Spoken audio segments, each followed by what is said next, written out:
This is how we made The Sound of Violet days 12 through 15. We are in downtown Seattle. This is the last day that we are shooting at this location. This is Ruth's apartment. We have been here for 4 days because there are a lot of scenes that take place in this apartment. So it's early in the morning. Everyone is getting set up. We're probably about 20 minutes away from the first shot of the day, but I'll just take you around so you can see the organized chaos that is happening as we're getting ready to film. The first scene is going to be happening here in the living room. So they're kind of starting to set up the equipment. I'm going to bring the actors in soon and we're going to block out the scene. Then after that, we're going to be filming in the dining room.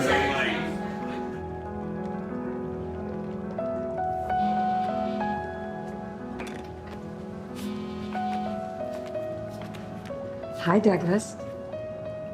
Send her up.